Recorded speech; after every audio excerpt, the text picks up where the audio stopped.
Kingdom Revival Outreach ni huduma iliyojikita katika kuleta uamsho wa ufalme wa Mungu katika kila nyanja ya maisha. Tumetumwa kuamsha watu kuishi katika uzima wa Mungu, yani Zoe. Kama Yohana 10:10 inavyosema, nalikuja ili wawe na uzima kisha wawe nao tele. Hivyo tunaamini katika maisha ya ushindi, yani ya kifalme, dhidi ya dhambi, magonjwa, umasikini na kila uchafu wa dunia hii, kwa jina la Yesu Kristo, ikiongozwa na watumishi wa Mungu Sefoni na Agnes Sospita. Kingdom Revival Outreach ni chombo cha uamsho mkubwa wa Roho Mtakatifu hapa duniani. Miongoni mwa utakayojifunza katika somo hili: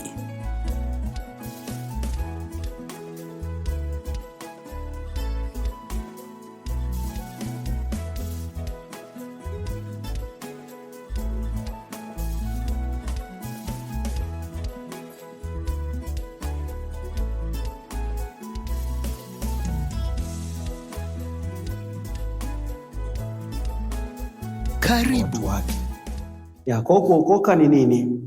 Nilisema kuna maana nyingi za kuokoka, ni nzuri tu, zipo. Kuokoka ni kutolewa utumwani, si kuokoka ni kutolewa mautini, ni nzuri sana.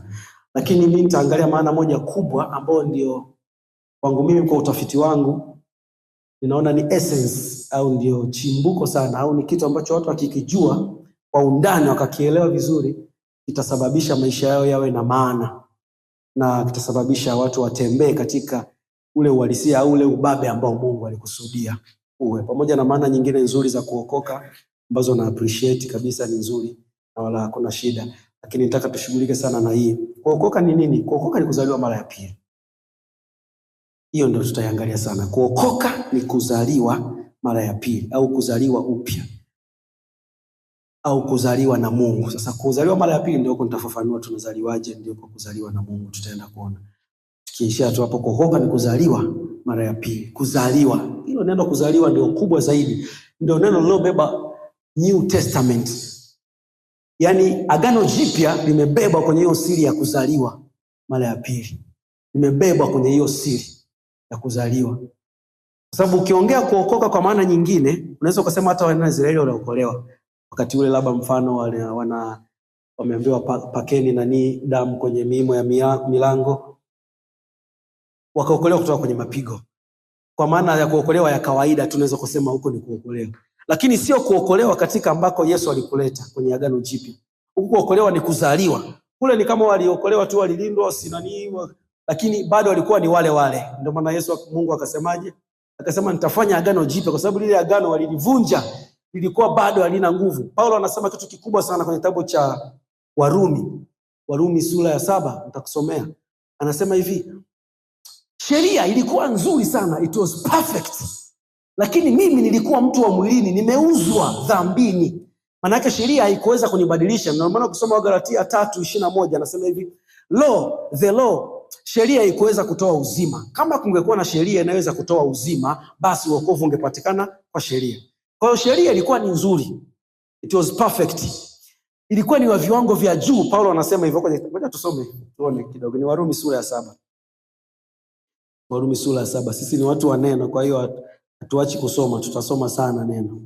Warumi 7:14 anasema hivi: kwa maana twajua kuwa Torati asili yake ni ya rohoni. Maana yake it is deep, yani Torati ni deep, maana yake inamaanisha viwango vyake ni vya juu sana. Asili yake ni ya rohoni, yani renki zake ni za juu. Yani Mungu akisema usizini, ni kwa sababu Mungu pekee ndio ana hiyo level ya kutokuzini. Yani hiyo level ilikuwa kwa Mungu pekee. Usiue, usiibe, hiyo level ya kutokuiba na kuua ilikuwa ni ya Mungu pekee yake. Hakuna mtu ambaye alikuwa anaweza kuiattain hiyo level. Akisema si usidanganye, usifanyeje, usimtamani mtu. Mwenye levu ya kutokutamani alikuwa ni Mungu peke yake. Ndio maana anasema hivi po, kwa maana twajua kuwa torati asili yake ni ya rohoni, bali mimi ni mtu wa mwilini, nimeuzwa chini ya dhambi. Nimeuzwa, yani ni vitu viwili tofauti. Sasa unamwambie mende usipande kwenye kabati, nitakupa pipi, mende atakuelewa? Ni ngumu, kwa sababu hajui lugha yako, hauko kwenye hayupo kwenye nature yako, na we haupo kwenye nature ya mende. Kwa watu ukimwambia ahadi nyingi namna gani, mende atapanda tu kwenye nani. Ndio maana ilibidi Yesu aje kwenye nature yetu. Sasa tukichukulia huo mfano wa mende, ni kwa mfano wewe, ili mende akuelewe, ilibidi mtu afanyike mende. Ndio sasa na mfano tu, lakini ilibidi sasa Mungu afanyike mwili. Sasa ndio maana hapa ukisoma Warumi 8 sasa anaongea jinsi ambavyo Mungu alishughulikia swala la kuuzwa dhambini. Ndio maana hapa Warumi sura ya 8 akaanza, sasa basi hakuna hukumu ya adhabu juu aliyo katika Kristo Yesu. Kwa sababu ili amlete aliyeuzwa mbali, amuunganishe na hii sheria, ilibidi Mungu afanye teknolojia moja kubwa sana. Akasema sasa basi, mstari wa 2, kwa sababu sheria ya roho wa uzima ule ulio katika Kristo Yesu imeniacha huru mbali na sheria ya dhambi na mauti. Mstari wa 3 sasa, maana yale yasiyowezekana, Warumi 8:3, maana yale yasiyowezekana kwa sheria, kwa vile ilivyokuwa dhaifu kwa sababu ya mwili. Kwa hiyo sheria ilikuwa ni ya roho, iko deep, ilikuwa ina nguvu, lakini ilikuwa inazidiwa na mwili, kwa sababu mwili ulikuwa umeuzwa. Roho, nafsi na mwili wa mtu vilikuwa vimeuzwa dhambini. Sasa anasema yale yasiyowezekana kwa sheria, kwa sababu ilivyokuwa dhaifu kwa sababu ya mwili, Mungu kwa kumtuma mwanawe mwenyewe katika mfano wa mwili ulio wa dhambi, na kwa sababu ya dhambi alihukumu dhambi katika mwili, ili maagizo ya torati yatimizwe ndani yetu sisi. Umeona, torati ile ili maagizo yatimizwe ndani yetu sisi, tusioenenda kwa kufuata mambo ya mwili, bali mambo ya roho. Sema amina. Amen. Kwa hiyo sasa nataka tuone kitu kimoja kikubwa hapo, ya kwamba the issue ilikuwa ni kubadilishwa utu. Kwa hiyo kuokoka ni kuzaliwa mara ya pili, maana yake ni kuzaliwa na Mungu.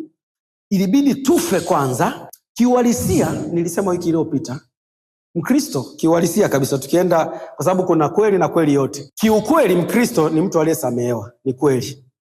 Lakini kweli yote, Mkristo sio mtu aliyesamehewa, kwa sababu aliyesamehewa alikufa. Msalabani tulipokea msamaha wa dhambi. Damu ya Yesu ilifuta dhambi. Yule aliyefutiwa dhambi alikufa, he is no more. Ndio maana Paulo anakuja kusema hivi, mkivaa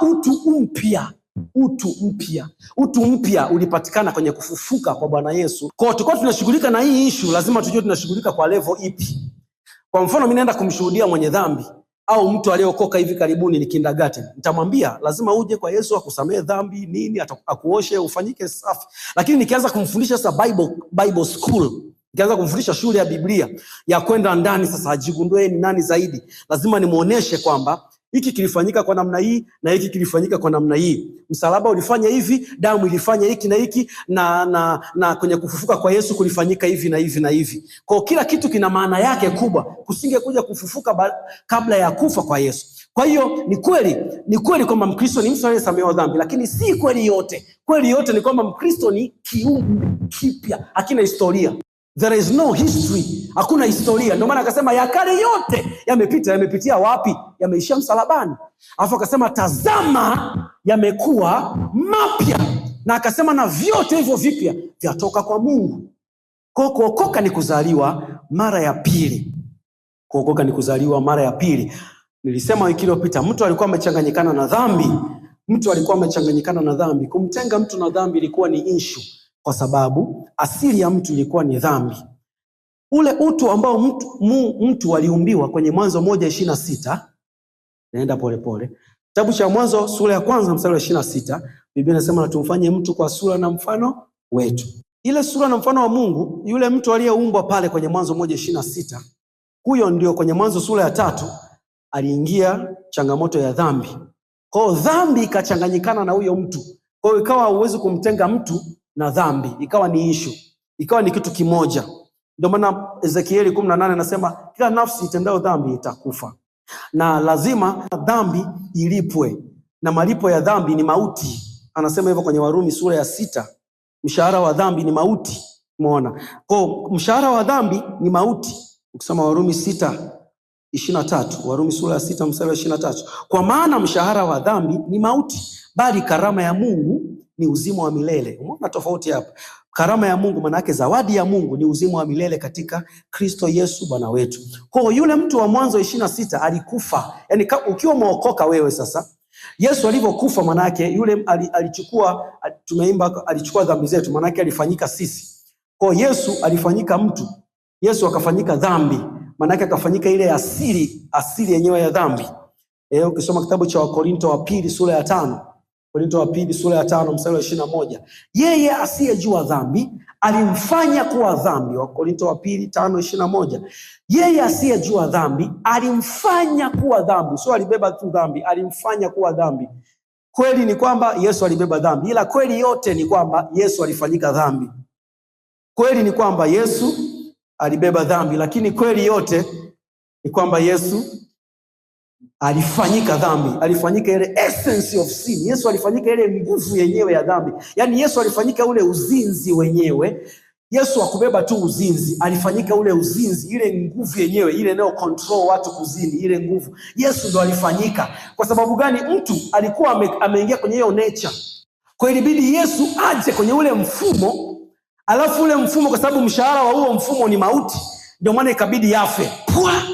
Kwa ndio maana Biblia inasema na sisi tunaomwamini Bwana Yesu tunahesabika tumekufa pamoja naye. Yaani tunapomwamini Yesu kwamba Bwana nakupokea uwe Bwana na Mwokozi wangu, unaamini ya kwamba umefufuka pamoja naye. Kama unaamini umefufuka pamoja naye, ni kwamba ulikufa pamoja naye, kwa sababu hakuna kufufuka bila kufa.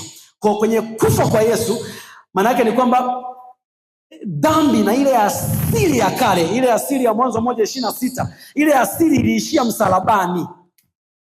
Ndio maana kuokoka sio kurudishwa kwa Adamu. Kuna watu wanasema kwamba kuokoka ni kurudishwa kwenye maisha ya Adamu. Sio kweli. Sio, ni kweli lakini sio kweli yote. Ndio hiyo sasa niseme. Kwa sababu sisi tuna Adamu wa pili na wa mwisho. Ambaye viwango vyake ni vingine na kila kitu. Na ndio kanisa linatakiwa tumeje hapo, tumwangalie sana huyu Adamu wa pili na wa mwisho. Tena ana maana kubwa kusema na wa mwisho, sababu hakuna mwingine tena. Ni yule wa pili na wa mwisho. Ibeko smart sana. Ili asitokee mwingine. Ingesema tu wa pili, angekuja mwingine. Mimi ndio watatu. Mwalimu. Mimi ni watatu, mnisikize. Angalieni Biblia yenu ninavyosema. Na kuna unaangalia ni Biblia kweli kuna wa pili, watatu.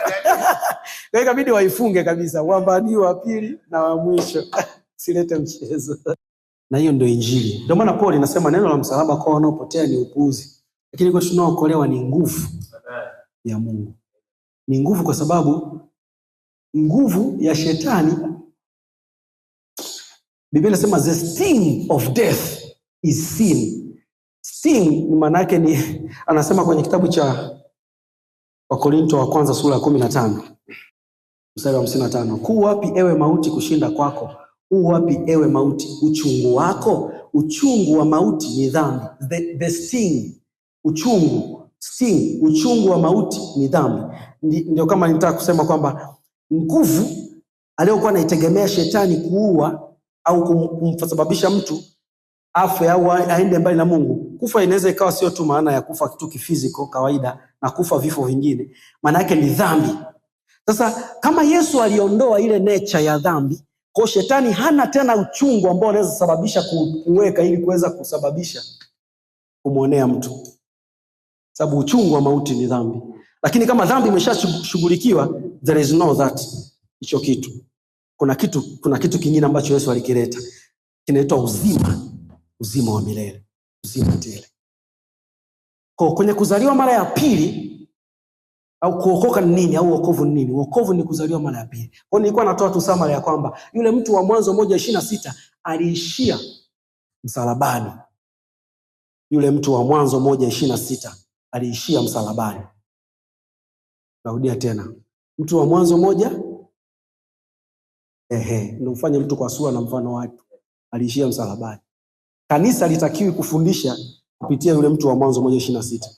Tunaweza tukajifunza vitu vizuri kutoka pale na tukawaangalia wakina Ibrahim baba zetu, wakina Musa, wakina nani, lakini wale wote wana limitation. Ndio maana Biblia inasema waliangalia kutoka mbali wakazitamani siku hizi. Yesu alisema wale wazee walizitamani sana siku zenu. Siku gani? Ambazo Mungu anakaa ndani ya mtu. Mtu na Mungu ni kitu kimoja. Zamani alikuwa mtu yuko kule na Mungu yuko kule. Mtu ameuzwa mbali, anajitahidi kuwaleta kwa karibu kupitia utakaso wa damu, kupitia kutoa ndama, kupitia kufanya hivi, lakini bado ilikuwa hajachanganyika nao. Kwa kuokoka ni kuzaliwa mara pili. Tunazaliwa mara pili. Kuzaliwa mara pili ni nini sasa? Ndio nataka nifafanue zaidi na tuendelee hapo mbele. Amen. Kwanza kuna neno kuzaliwa. Kuzaliwa maana yake kuna kitu kimekuja, si ndio? Kuzaliwa mara ya pili. Kuzaliwa mara ya pili ni kuzaliwa na Mungu au kuzaliwa kutoka kwa Mungu. Vyovyote utakavyoweza kuweka lugha nzuri. Unaweza kuwa na lugha nzuri zaidi yangu. Ni kuzaliwa na Mungu. Au ni kutokana na Mungu mwenyewe. Kwa nini ikaitwa mara ya pili? Kwa sababu mara ya kwanza ilichanganyikana na dhambi. Ndio maana ikabidi yaitwe tena mara ya pili. Ni kuzaliwa kwa Mungu au kuzaliwa na Mungu. Kuzaliwa na Mungu. Kuzaliwa mara ya pili ni kuzaliwa na Mungu. Kwa namna gani sasa Mungu alituzaa? Kuna maana mbili hapo. Kuzaliwa kwa roho, kuzaliwa kwa neno. Narudia tena, kuzaliwa mara ya pili ni kuzaliwa na Mungu.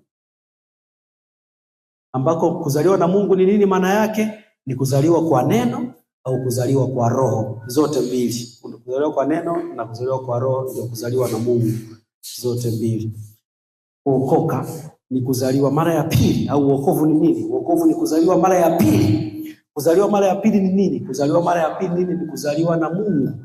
Kuzaliwa na Mungu ni nini? Ni kuzaliwa kwa roho, kuzaliwa kwa neno. Ndiko kuzaliwa mara ya pili. Born of the Spirit, born of the world. Huko ndiko kuzaliwa kwa Mungu, kuzaliwa na Mungu, Kuzaliwa na Mungu ni kuzaliwa kwa neno. Swali kimeweka vizuri sana. Kuokoka ni kuzaliwa na Mungu. Kuzaliwa na Mungu kwa namna gani? Kwa neno au kwa roho.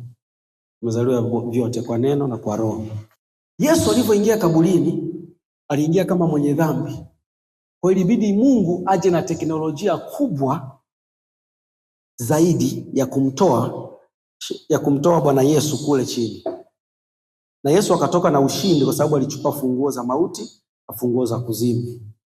Ni mara chache sana waga tunasikia kuhusu kaburi. Ila waga tunalipita.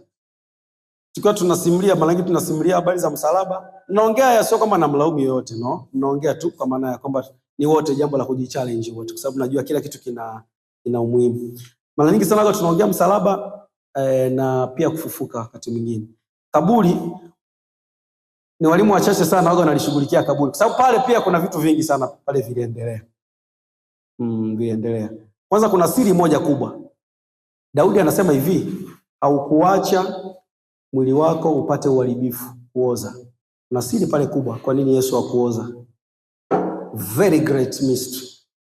Sasa sio somo letu la leo, tutajifunzaga siku nyingine. Na alipoingia kule akapigana vita nini bwana mzee baba, akarudi na ushindi, akasema nimewapa mamlaka.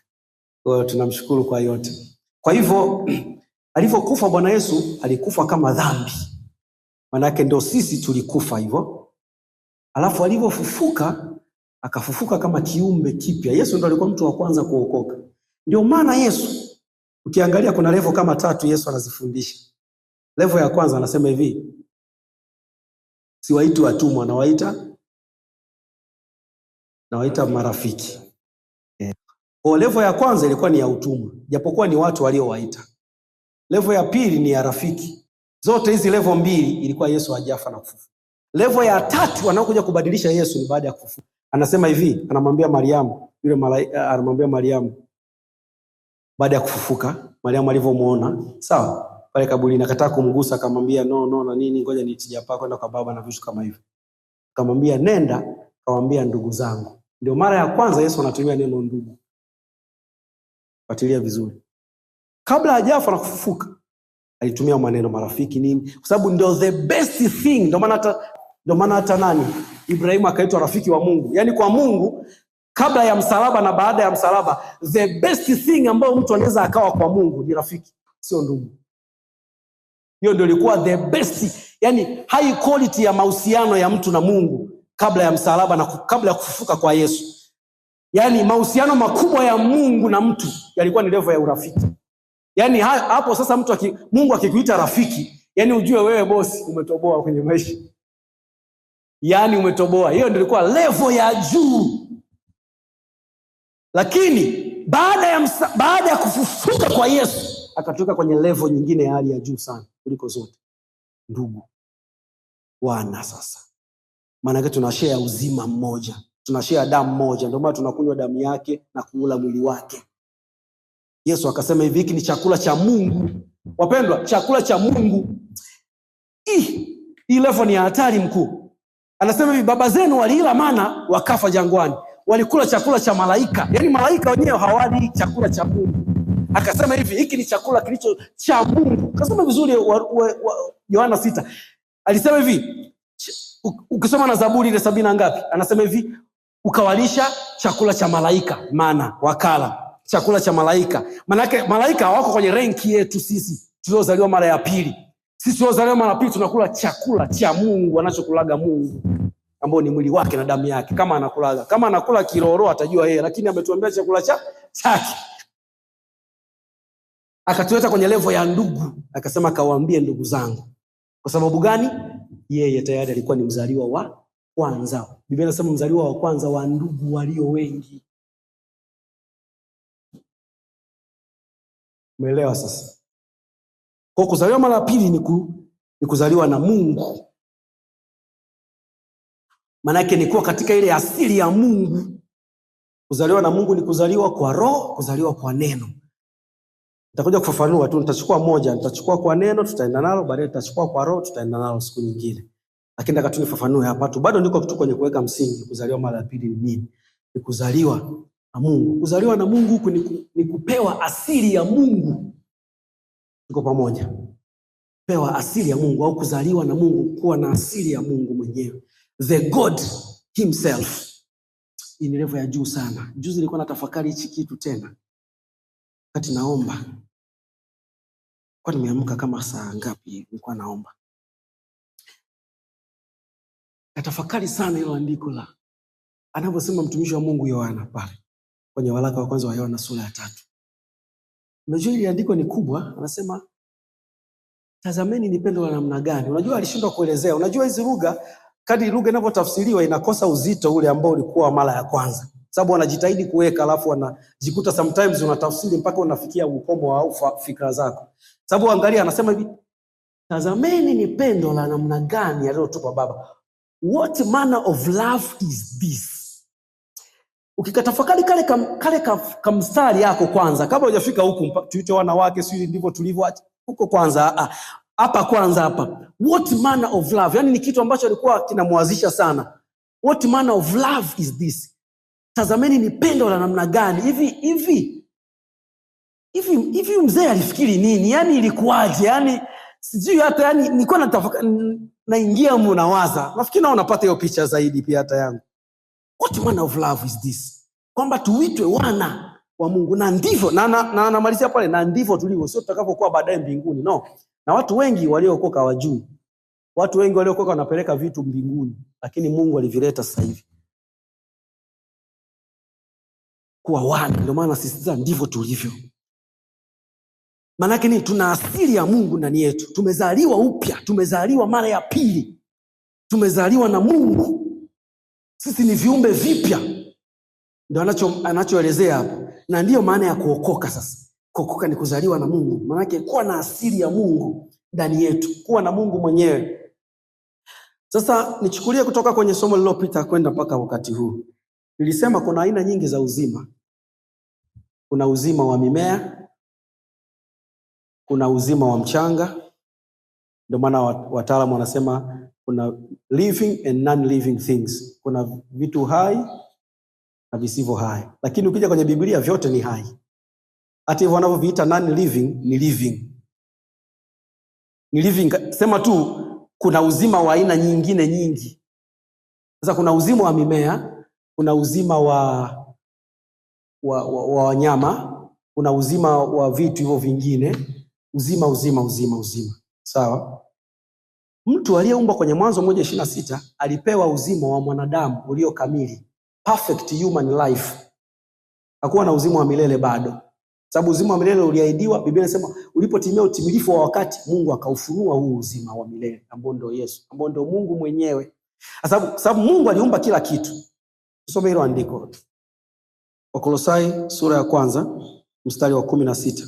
Hapa namuongelea Bwana Yesu. Kwa kuwa katika yeye vitu vyote viliumbwa, vilivyo mbinguni na vilivyo juu ya nchi, vinavyoonekana na visivyoonekana, ikiwa ni vitu vya enzi au usultani au enzi au mamlaka. Vitu vyote viliumbwa kwa njia yake na kwa ajili yake. Umeona? Lakini pia ukisoma kitabu cha Yohana anasema huyo neno alikuwa kwa Mungu, vyote viliumbwa, vyote havikuumbwa pasipo yeye, si ndio? Kitabu cha Injili ya Yohana, ngoja nisome. Injili ya Yohana sura ya 1. Injili ya Yohana sura ya 1. Hapo mwanzo kulikuwako neno, naye neno alikuwako kwa Mungu, naye neno alikuwa Mungu. Huyo mwanzo alikuwako kwa Mungu. Mstari wa 3. Vyote vilifanyika kwa huyo, wala pasipo yeye hakikufanyika chochote kilichofanyika. Huyo neno ambaye ni Bwana Yesu. Kwa kila kitu tunachokiona ambacho hatukioni, atoms hizi zinaitwa sio nini, vyote viliumbwa kwa njia yake au viliumbwa na yeye kwa ajili yake. Haya maandiko mawili haya ndio yanakuja kutuonyesha pia kwa nini Yesu ilibidi avipatanishe vitu vyote na nafsi yake. Kwa sababu vitu vyote, dhambi ilisababisha vitu vikafarakana naye. Yaani unapokula mchicha ukakuuguza, ni kwa sababu mchicha ulifarakana na kusudi la Mungu. Kwa sababu mchicha kusudi lake ilikuwa ukiingia ukupe uzima, ulikuwa usikuuguze. Maji yalitakiwa ukiyanywa yasilete shida. Sasa kwa nini yalileta shida? Kwa sababu dhambi ilivyoingia, maji yakafarakana na Mungu. Lakini Biblia inasema Yesu alivipata. Hapo ndo nilipataga ufunuo kwa nini tunaomba. Kwa nini tunaombea chakula? Tunaombea chakula ili tuvipatanishe vitu na kusudi la Mungu, ili vikiingia visilete madhara. Sababu alivipatanisha kwa damu yake pale msalabani. Ilibidi avipatanishe virudi kwenye, kwa sababu viliumbwa kwa njia yake kwa ajili yake. Hiyo kwa ajili yake maana yake kwa kusudi lake, kwa ajili yake. Ndio maana Biblia inasema hivi, viumbe vingine vyote pia vinalia, viko kifungoni, vinatarajia kufunuliwa kwa wana wa Mungu.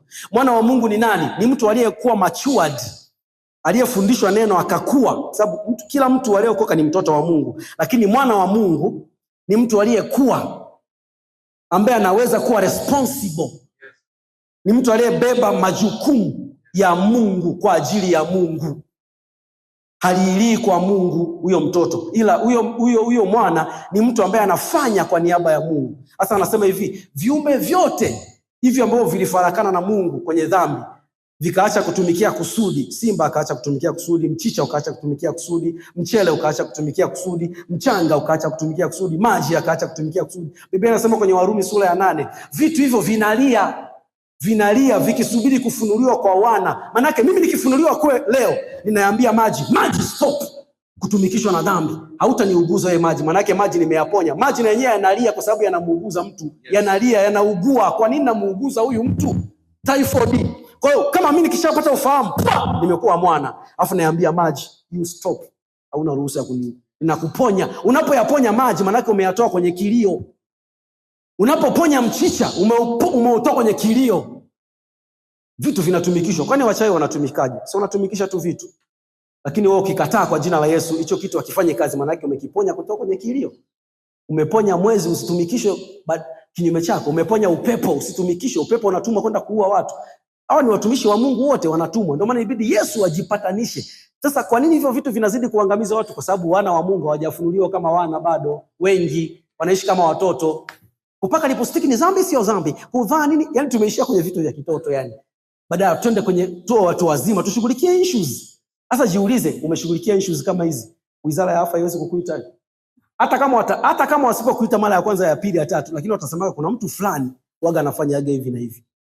Maana yake hapo umetoka kwenye level ya kanisa, ndio maana ya Kingdom Revival Outreach. Hivi vitu, hizi shule tazifundisha sana. Na nitawafanyia practical watu waanze kufanya. Hapa ndipo sasa serikali itaona umuhimu wako kama mtu wa Mungu. Hapa ndipo ambapo watu watakufuata, wataona. Ndio ile Biblia inasema hivi, watu wataukimbilia mlima wa Bwana. Waukimbiliaje mlima wako, waache mlima wa sayansi na teknolojia? Wataukimbiliaje wa kwako? Ni kama ukiwa na majibu kama haya na zaidi ya haya katika jina la Yesu.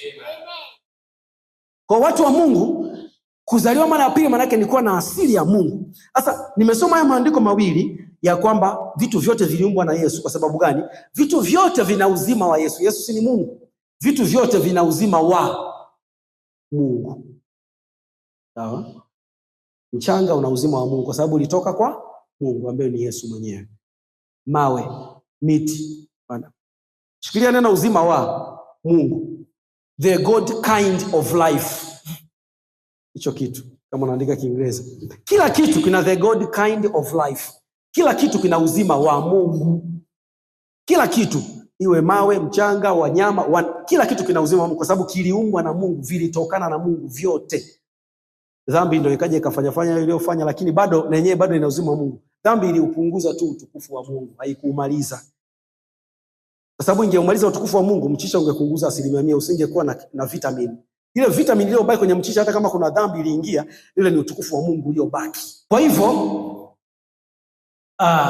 kwa sababu kila kitu kina uzima wa Mungu, the God kind of life. Na mtu kwenye Mwanzo 1:26, mtu alikuwa anaenda uzima wa Mungu, lakini katika level ya mtu. Sababu kuna uzima wa Mungu ambao ni uzima wa wanyama. Ule uzima wa wanyama ni wa Mungu. Ule uzima wa maji ni uzima wa Mungu. Sababu maji yana uzima wake fulani hivi. Ule uzima wa maji ni uzima wa Mungu, lakini ni wa maji ambao ni tofauti na wa simba, lakini ni uzima wa Mungu. Sababu kuna uzima za aina nyingi. Levels of life. Kwa na mtu kwenye Mwanzo 1:26 akapewa uzima wa Mungu, lakini katika level ya mtu, perfect human life.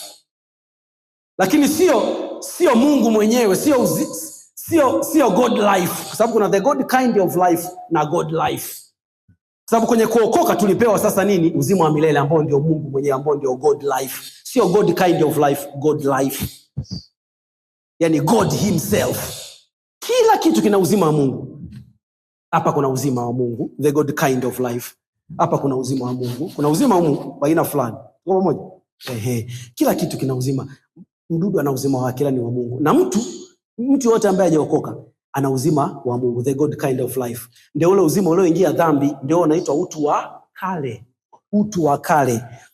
Ndio ule utu wa kale uliishia msalabani Yesu alivyokufa. Tukapewa utu mpya. Huu utu mpya Biblia inasema umeumbwa kwa namna ya Mungu. Fungua kitabu cha Waefeso. Naanzia mstari wa 17 wa Efeso 4. Tangu sasa msienende kama mataifa waenendavyo katika ubatili wa nia zao, ambao akili zao zimetiwa giza, nao wamefarikishwa na uzima wa Mungu. Umeona? Watenda dhambi wamefarikishwa, wamefariki kutoka kwenye uzima wa Mungu. Ile walikuwa na uzima walikuwa na uzima tu fulani wa Mungu wa kibinadamu, lakini hawana ule uzima wa Mungu wenyewe ambaye ni Mungu mwenyewe, ndio eternal life, izoe. Wamefarikishwa hao watenda dhambi, hawana huo uzima kwa sababu ya ujinga uliomo ndani ya mioyo yao, kwa sababu ya ugumu wa mioyo yao, ambao wakiisha kufa ganzi wanajitia katika mambo ya ufisadi, wapate kufanyiza kila namna ya uchafu kwa kutamani. Bali ninyi sivyo mlivyojifunza Kristo, ikiwa mlimsikia mkafundishwa katika yeye, kama kweli ilivyo katika Yesu. Mvue kwa habari ya kwanza mwenendo, mstari wa 22. Mvue kwa habari ya mwenendo wa kwanza utu wa zamani, huu ambao umefarikishwa na Mungu, utu wa zamani. Mvue kwa habari ya kwanza utu wa zamani unaoharibika. Umeona? Unaoharibika. Ulianza kuharibika kwa kutenda dhambi. Mvue kwa habari ya kwanza utu wa zamani, maana yake ile roho ya mtu ya zamani iliyochanganyikana na dhambi iondolewe, unaoharibika kwa kuzifuata tamaa zenye kudanganya. Mstari wa 23. Na mfanywe wapya katika roho ya nia zenu. Mstari wa 24 sasa ndio nilikuwa na utafuti. Mkavae utu mpya. Sema utu mpya. Ulioumbwa kwa namna ya Mungu katika haki na utakatifu wa kweli. Ulioumbwa kwa namna ya Mungu. Biblia inasema hivi, King James, which after God is created. Yani ulioumbwa kwa namna ya Mungu. Kule mwanzoni. Sasa hii ni issue ya lugha sasa. Lugha hizi zinakuwa zinakosa maneno wakati mwingine. Unaweza ukafikiri zinakaribiana ila hazikaribiani. Kule mwanzoni alisema tumfanye mtu kwa sura na mfano wetu. Ila hii imeumbwa, utu mpya umeumbwa kwa namna, ni zaidi ya sura na mfano, ni kwa namna, kwa mfumo, kwa jinsi ya Mungu. Anasema mkavae utu mpya ulioumbwa kwa namna ya Mungu katika haki na utakatifu wa kweli. Maana yake Mungu alijichukua akaja ndani yetu kwacha.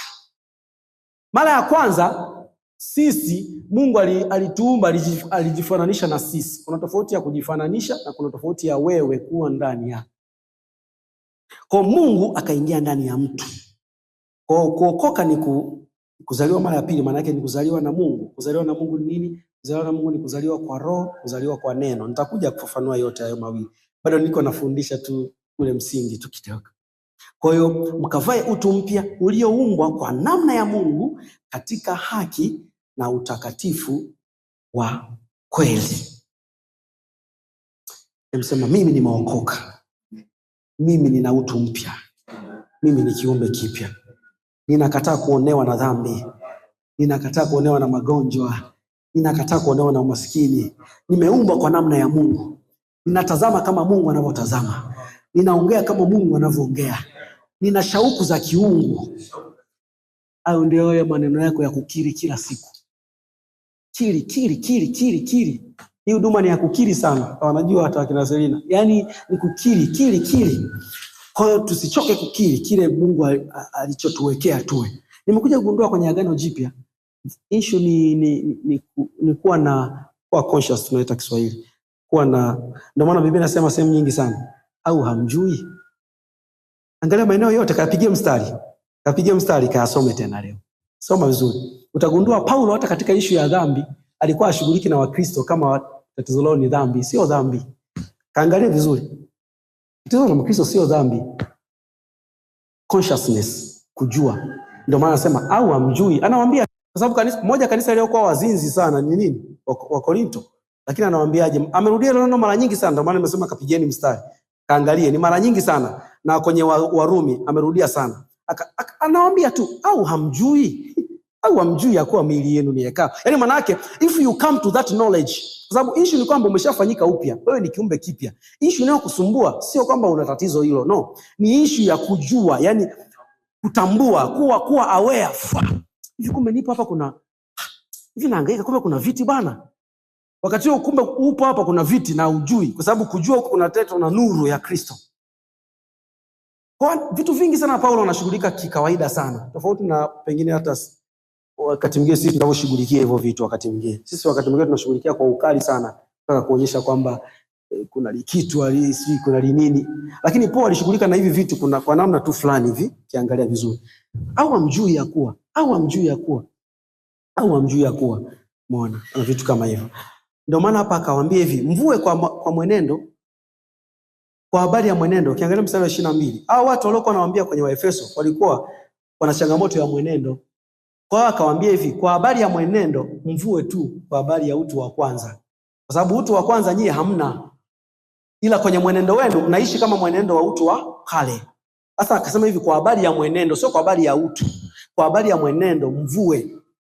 Mkijua ya kuwa wanavuaje habari ya mwenendo mchafu? Wanavua kwa kujua. Anasema hapa mkijua ya kuwa mna utu upya ulioumbwa kwa namna ya Mungu. Sababu ukijua utu nilionao, nimeumbwa pamoja na Kristo. Mimi nimenunuliwa na Kristo. Mimi ni mali ya Mungu. Manake nini? Ule mwenendo wako utaanza kubadilika, kwa sababu tayari mfumo wa fikra, mfumo wa kila kitu ndani umeanza kujua. Kwa sababu miili yetu ilivyoumbwa imeumbwa kufanya kazi kutokana na taarifa. Ndio maana mtu akiambiwa baba yako, afu mtu akaanza kulia, ikaishia tu baba yako, fasta kwa dakika moja utaenda baba alikuwa anaumwa nini, inawezekana amekufa. Unaanza kuhisi kama mwili, sijakupiga, sijafanya nini. Technically mtu anaishi kwa taarifa. Kwa hiyo ninapojaza taarifa kwamba sitakufa bali nitaishi, kuna kodi zinawekwa kwenye mwili za kuambia mwili bili kataa kufa, yani kuwa restrictive wa kifo. Sababu huu mwili unaweza ukaishi hata miaka 12,000. Issue ni kwamba kuna signal gani? Kwa sababu kinachomfanya mtu afe ni nini? Ndio maana Bible inasema hivi, yoyote yaliyo mazuri, yaliyo ya haki, yaliyo ya kupendeza, yatafakarini hayo. Kwa sababu gani? Kwenye kutafakari hayo yanasaidia mwili uwe na stamina. Ndio maana madaktari wengi watakwambia chanzo cha magonjwa kwa watu wengi, sio magonjwa yote ila mengi, ni psychological. Psychology ni nini? Psychology ni issue ya mind. Mtu ameambiwa nini, amejaza nini, alifundishwa nini kwao na vitu kama hivyo. Sasa zile issue ndio zinafanya mwili either uishi katika level fulani ya uzima au usiishi katika level fulani ya uzima. Ndio maana hapa kwa mfano, natoa tu mfano lakini. Kwa mfano labda ukinywa maji ya kutokuchemshwa labda tumbo linavuruga. Mfano tu lakini. Ni mfano tu. Nikayachemsha maji, sawa? Nikayachemsha maji, wewe haupo. Sawa? Nikachemsha maji, wewe haupo. Alafu ulipokuja ukaoniomba maji, nikakupa maji ukanywa. Alafu ulipomaliza kunywa tu nikakwambia samahani, hivi unakunywa gari yaliyochemshwa? Sorry. Na maji nilikuwa sijachemsha rafiki yangu, naomba unisamehe. Hapo hapo tumbo litaanza kukuvuruga. Japokuwa maji nimeyachemsha. Ndio ujue kwamba kinachoguza watu sio vitu. Ni taarifa ambazo ziko sequenced. Sequence gani umeiweka ndani ya mfumo. Sasa hicho kitu sio kwenye magonjwa tu, ila kwenye maisha yetu yote kwa ujumla. Ndio maana anasema hivi, kwa habari ya mwenendo, kwa sababu mwenendo tunaufanya kwenye mwili. Kwa mfano nilikuwa nadanganya, nilikuwa ninafanya uzinzi, nilikuwa nafanya nini? Anasema kwa habari ya mwenendo, mvue kwa habari ya kwanza utu wa kale. Kwa hiyo utu wa kale ambao uliondoka na Yesu pale msalabani ulishavuliwa.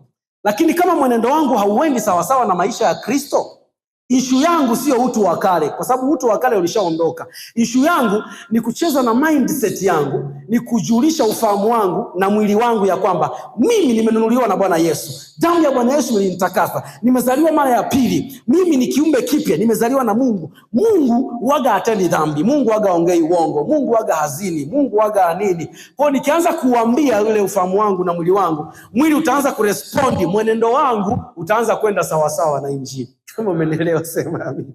Kwa sasa hapo ndio maana tunakuwa tuna huduma sasa kama za ualimu, huduma za kiinjilisti na uchungaji na vitu kama hivyo, ili kumtrain mtu hatua kwa hatua kutoka kwenye level ya kuonewa tu na dhambi, lakini tatizo linakuwa sio dhambi.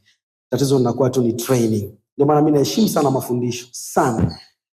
Mimi ni mtu wa miujiza na karama na napenda, lakini I respect so much huduma ya ualimu. Sababu inamweka mtu chini na kumtrain. Yaani huduma ya walimu inamfundisha mtu how namna gani. Hiyo ndio kazi ya huduma ya walimu. Mwinjilisti anakufundisha what, nini. Acha dhambi, utakufa dhambini wewe. Hiyo ndio kazi ya preaching. Tofauti ya preaching na teaching. Preaching inakuinspire, inakupa what. Unaweza ukatoka kwenye hicho kitu leo, unaweza ukawa tajiri leo. Kinahitajika, msifikiri kibaya, kinahitajika. Kwa sababu hicho kinahitajika kiingie, kimpe mtu vibe la kiroho, kimweke kwenye nafasi fulani ya faith, ya imani. Sasa kwa sababu Biblia inasema hivi, kwa imani twajua. Hivi unaelewa hicho kitu? By faith we understand. Maana yake anamaanisha hivi, uko kujua sasa kunakuja kutokana na kufundishwa sasa. Sababu kufundishwa ndio kuna kuwekea bayana. Umefundishwa kwamba unaweza ukaishi bila kuanguka dhambini. Okay, sasa mwalimu anakuja. Gani? Ila alivyokuwa na ubiri, huduma ya kuhubiri inakuinspire kwamba ila mimi kajinga hivi kweli naona kabisa na kauzinzi mimi. Ya mimi bwana nilikubwa sana rohoni. Hiyo ni preaching sasa. Preaching imekujaza, yani unajua mimi nikitoka hapa naenda kupiga hata siku 300 za maombi. Mimi shetani anaona mimi. Sasa mwalimu anakuja sasa anza kufundisha sasa namna gani. Sababu lile vibe linaweza ikapoa baada ya masaa, zile hormones zinaitwa. Hormones zinaanza kushuka. Ndio mwanzo ukashangaa mtu akitenda dhambi fulani. Leo ni mara ya mwisho kabisa. Tushakutana na hizo. Leo yani ni mara ya mwisho kabisa. Mungu niamini, yani ni mara ya mwisho, sitarudia. Zile hormones zikitulia, unaanza tena ila Bwana unawajua walio wako Bwana. Bwana hata Ibrahim alikosea Bwana. Lakini ashukuriwe Bwana kwa uzima wa milele tulionao. Sisi sio walevo hiyo katika jina la Yesu. Amen. Nalipenda neno la Bwana. Kwa dakika moja nena kwa lugha tu, sababu kuna kitu kikubwa Mungu anakiingiza ndani ya mioyo yetu. Ripasakata. Kunena kwa lugha na kujitamkia ni ishara ya kulipokea neno. Watu wengi waga wanahubiriwa hawajajua teknolojia ya kulipokea. Moja ya kitu hii huduma Mungu ametupa hiyo neema ni kulipokea neno, yani kuwa na kujua teknolojia ya kulipokea neno na kulitendea kazi. Ripashata kapapapapa. Ukisikia kujitamkia jambo, tamka. Kutoka kwenye kunena kwa lugha huko. Ukisikia kutamka kitu fulani, tamka, kwa sababu ndio kweli ya Mungu hiyo inakuwa amekuwekea, ndio hiyo imani sasa. Hiyo ndio inakuwa imani, inakuwa rema, sio logos kwako. Kwa jina la Yesu. Thank you. Zibra kujaramande. Rakrozaramande. Maketuraga bashata. Zemoraka pasakata. Manterika pashata. Zemoraga bakasakata. Manderiga bashata.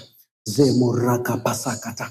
Rapashata kaparigabu. Zamoraga bashente riskoramanai. Zibra maseketa.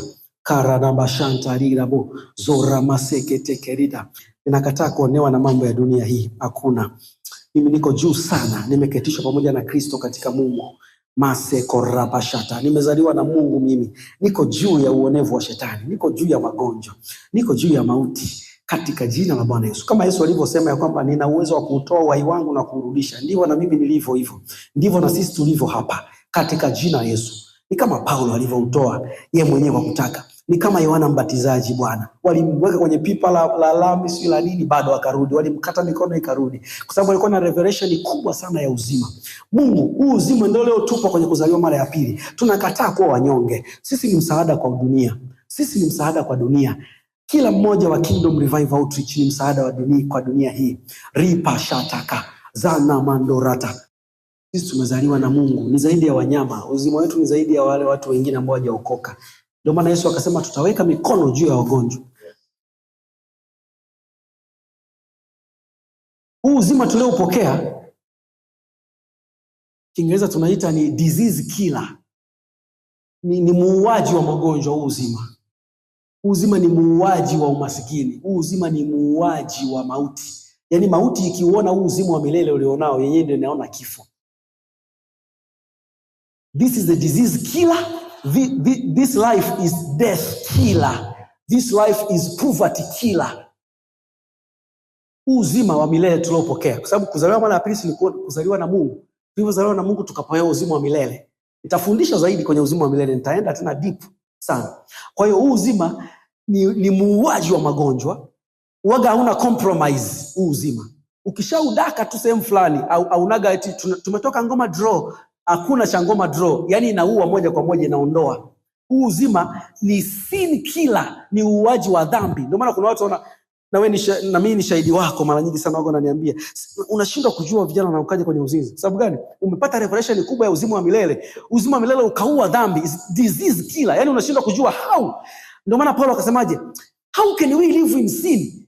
Tutawezaje tena kuishi katika dhambi? Kwa sababu tuliifia. Yaani we are dead.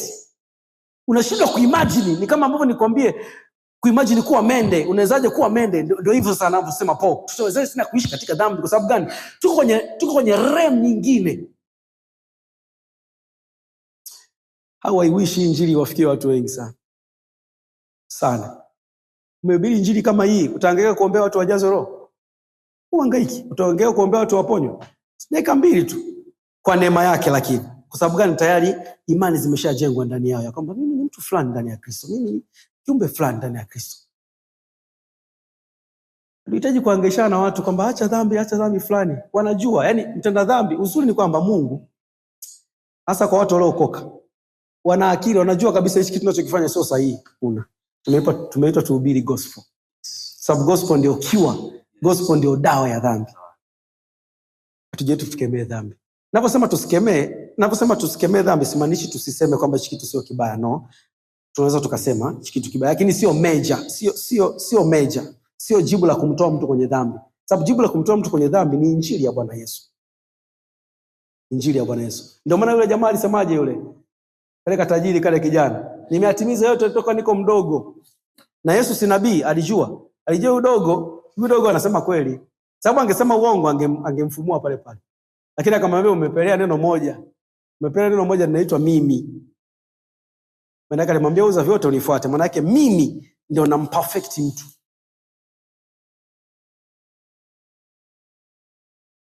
Na Yesu kwenye Agano Jipya alijileta yeye. Yesu ndio Mungu, yeye ndio uzima wa milele. Kwa hiyo mwanadamu hahitaji matendo mema aende mbinguni, anahitaji uzima wa milele aende mbinguni. Uzima wa milele ni nani? Ni Yesu. Uzima wa milele tunaupataje? Kwenye kuzaliwa mara ya pili. Kwa sababu kwenye kila kwenye kuzaliwa, kila kilichozaliwa kina uzima wa aina fulani. Kuku amezaliwa na uzima wa kuku. Kama mtu alizaliwa na uzima wa mtu, tunaposema amezaliwa mara ya pili, amezaliwa na uzima gani? Kama mende anazaliwa na uzima wa mende. Kama mgomba anazaliwa na uzima wa mgomba. Kama mtu alivyozaliwa mara ya kwanza alikuwa na uzima, tunaposema kuokoka, amezaliwa mara ya pili, amezaliwa na uzima gani? Ndio uzima wa Mungu. Ndio Yesu alichomwambia Nikodemo kwenye kitabu cha Yohana sura ya 3, kwamba kilichozaliwa kwa mwili ni mwili na kilichozaliwa kwa roho ni roho. Usistaajabu nalikwambia kwamba mtu hana budi kuzaliwa mara ya pili. Nitakuja kufundisha vizuri, ila definition ya uzima wa milele, maana ya uzima wa milele hiyo ambayo ndio tumezaliwa nao, maana yake ni kwamba ni uzima wa Mungu. Hiyo ni maana ya kwanza. Maana ya pili ni Yesu mwenyewe, ni sawa kabisa. Lakini kihalisia ni uzima wa ulimwengu ujao. Hiyo ndio maana ya uzima wa milele. Uzima wa ulimwengu, ndio maana wengi wanauchanganya wakijua kwamba tutaishi baadaye. No, ni uzima wa ulimwengu ujao ambao tumepewa sasa hivi ili tuishi ulimwengu ujao sasa hivi. Ulimwengu ujao kuna kufa, ndio maana akasema unaweza ukaishi sasa hivi bila kufa. Ulimwengu ujao kuna kuugua, ndio maana akasema unaweza ukaishi sasa hivi bila kuugua. Kwa uzima wa milele ni uzima wa ulimwengu ujao ulioletwa sasa hivi. Narudia tena. Uzima wa milele ni uzima wa ulimwengu ujao lakini ulioletwa sasa hivi. Tuuishi kwanza. Kwenye ulimwengu ujao hakuna kusema uongo, hakuna kuzini. Sasa tumeletewa uzima wa ulimwengu ujao sasa hivi, tuuishi kwanza, tutembee nao. Kwa sababu Mungu ni muweza wa mambo yote. Alituweka, ndio maana Petro akasemaje? Petro akasema hivi, amewafanya kuwa ufalme na makuhani mpate kuzitangaza sifa zake. Sifa ni nini? Ndio hizo sasa. Yesu hasemi uongo na sisi hatusemi. Yaani sio kama tunajitahidi kutokusema uongo, kwa sababu ya ule uzima tulioupokea. Huo uzima ni teknolojia ambayo haijuagi uongo. Yaani kwenye vocabulary, kwenye mfumo, kwenye software ya hiyo uzima hakunaga kitu kinaitwa kusema uongo. Kuna somo nalifundisha online, nimelianza, linaitwa umenunuliwa. Mwalimu alishare kidogo juzi, nakumbuka kwenye lugha pale. Sasa pale Biblia inasema tumenunuliwa kutoka kwenye lugha. Moja kati ya software hii iliyotupa ni lugha. Achana na kunena kwa lugha kwanza. Kuna lugha ambayo tumepewa ni ya kunena, lakini lugha nyingine tuliopewa ndio hiyo inapatikana kwenye hiyo software. Ndio maana nasema hivi, aliye dhaifu aseme ina nguvu, kwa sababu kwa Mungu hakunaga vocabulary inaitwa dhaifu. Hakuna. Kwa hiyo lugha ipo kwa Mungu tu, na ipo tumepewa sisi kwenye uzima wa milele tulionao. Na maana mtu anapokuwa anaomba sana, ndio utajikuta ukiwa muombaji, ukiwa mtu wa neno, kuna vitu unaanza kuvikataa naturally. Kwa sababu gani? Viko tayari, ni software ipo. Sema tu umekigundua mwaka 2025, ila kilikuwepo toka miaka 2000 iliyopita. Unabadilisha lugha. Maana yake umeishagundua kwamba lugha niliyopewa sio hii naoiongea, hii ya kawaida. Ni hii lugha hii ya Mungu. Na hataki kuogopa kuiongea. Yaani moja kitu nilichojifunza, ukikutana na revelation yaani neno la Mungu litakufundisha kitu. Wewe ongea tu bwana. Ongea. Sababu Mungu ndiye aliye kibaka hicho.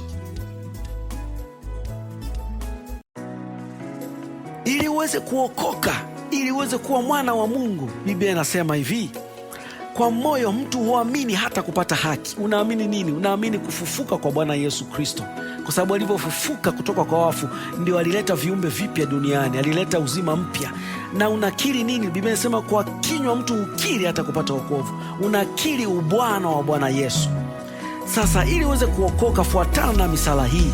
Sema, Bwana Yesu, ninakupokea sasa, uwe Bwana wangu.